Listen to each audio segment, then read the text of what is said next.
Dan Illman, Mike Beer, race number 8 at Churchill Downs on Kentucky Oaks Friday is the Grade 2 $500,000 Edgewood Stakes. 3-year-old fillies going a mile and a 16th on the turf. Let's take a look at this field. The morning line dominated by Chad Brown trained runners. The 5 Dolce Zel, recently second in the Appalachian at Keeneland. You've got the 8 Spicer, recently second in the Florida Oaks behind Dolce Zel, and the beautifully bred number 3 McKulick making her 3-year-old debut.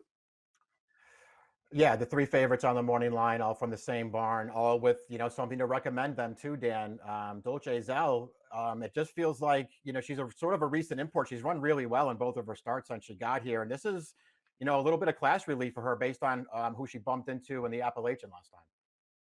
And unlike many European imports, Dolce Zel has tactical speed. We see from the Timeform US pace projector, they expect her to be forward. They not only expect her to be forward, they expect her to be in front. And I have to be honest with you, I don't see that happening. I do see the number 2, My Philly Twirl, getting up close to the lead, however, and I wouldn't be surprised if she carves out the pace. Even the 8 Spicer of the Chad trio, I think she's going to be close, but I do think they're going slow. Yeah, I agree with you.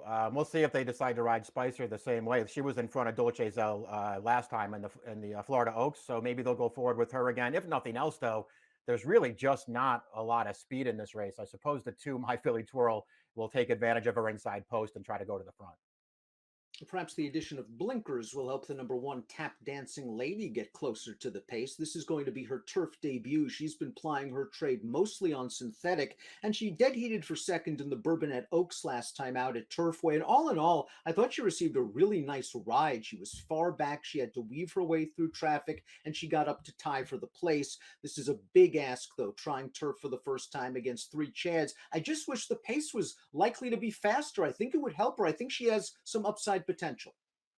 Yeah, you're right. I mean, she's just shown no speed at all in any of her races, so I don't see why she would be showing speed here unless the blinkers just make a huge difference and they're intent on a big change in tactics here. Her synthetic form is fine. Even with those good races showing, though, Dan, she's got to be a lot better on turf than she is on that surface. My Philly Twirl is the number 2. She has won 3 consecutive races for trainer Brendan Walsh, and her speed makes her dangerous. Let's watch her most recent performance down at Gulfstream Park. Her stakes debut in the Sanibel Island. She got right up close to the pace. She battles it out down to the wire. She really dug in gamely.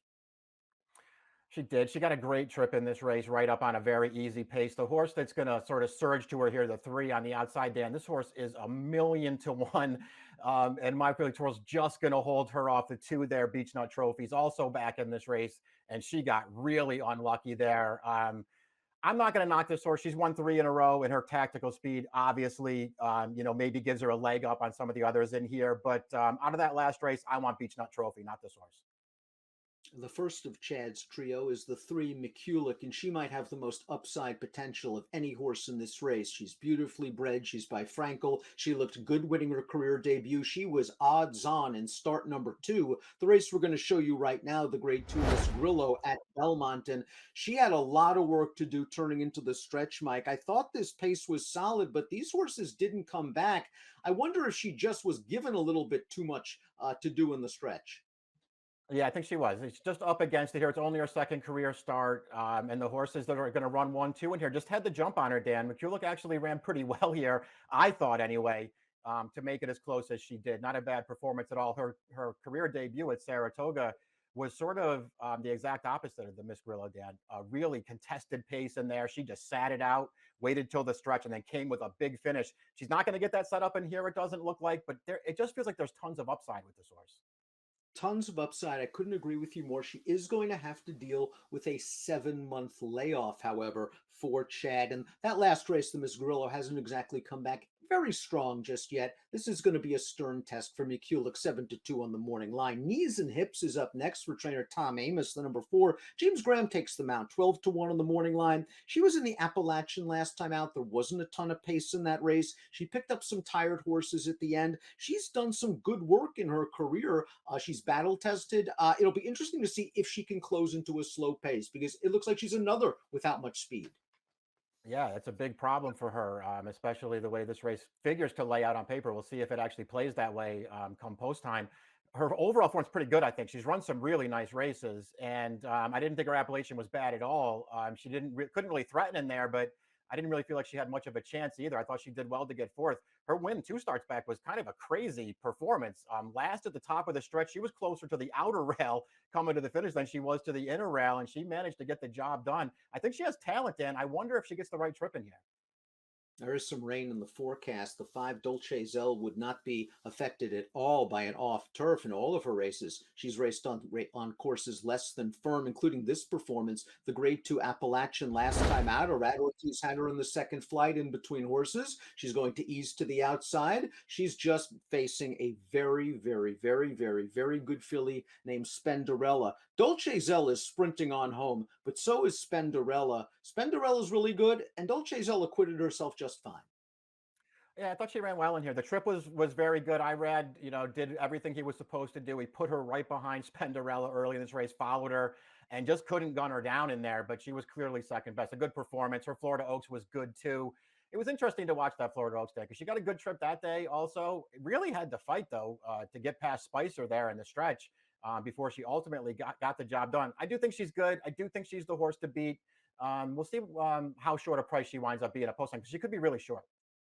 An agent mistake is the number 6. Mario Gutierrez takes the mount for Doug O'Neill. I liked her race in the China Doll 2 starts back, Mike. She was kind of forced to move a bit early when a horse to her outside loomed up on the backstretch, and then they backed off a little bit and they came with another run and she just missed. But in the Appalachian, maybe it was the Keeneland turf course, which some horses just don't take. Maybe it was the wet turf course. I thought the trip was there, but they ran away from her in the stretch.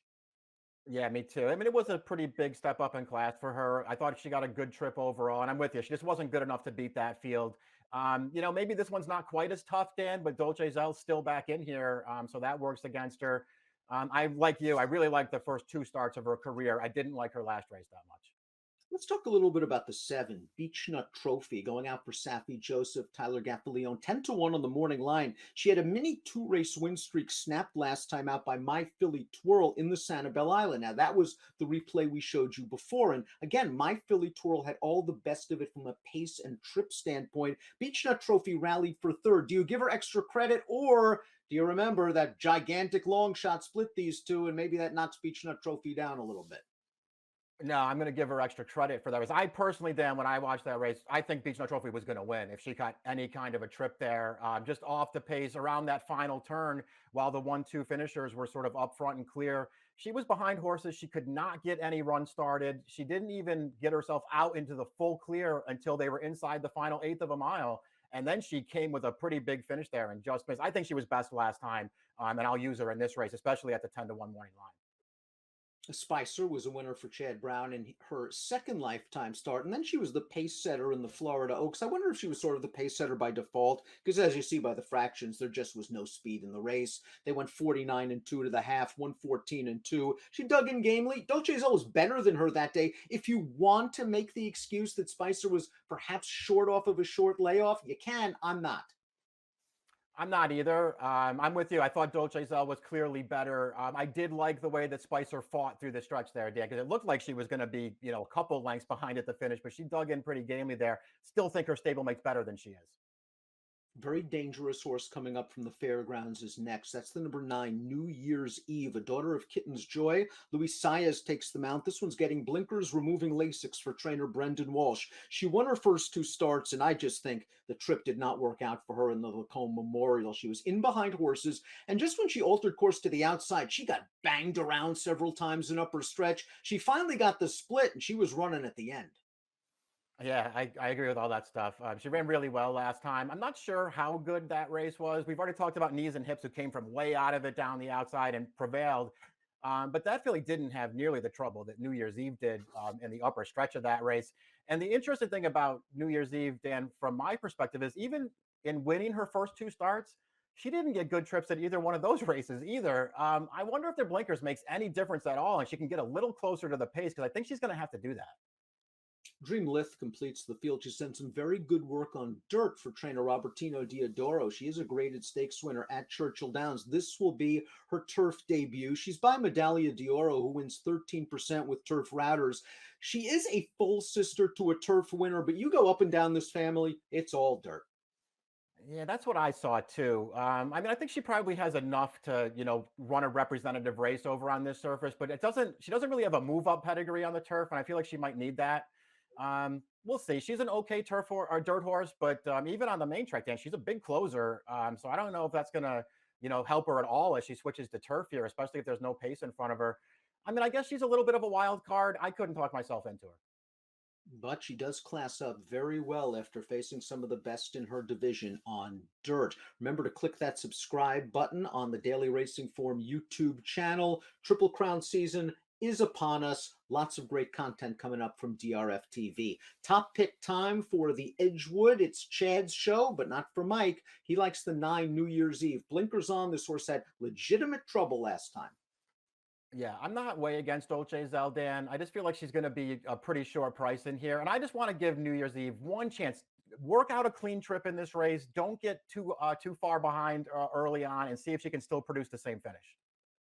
We have the same exact different order. I think Dolce Zell is just going to get the jump on New Year's Eve this time, and she doesn't have to deal with Spenderella in here. Mike gets the better price, though. 9,537. I go 5,914 in the Edgewood on Kentucky Oaks Friday.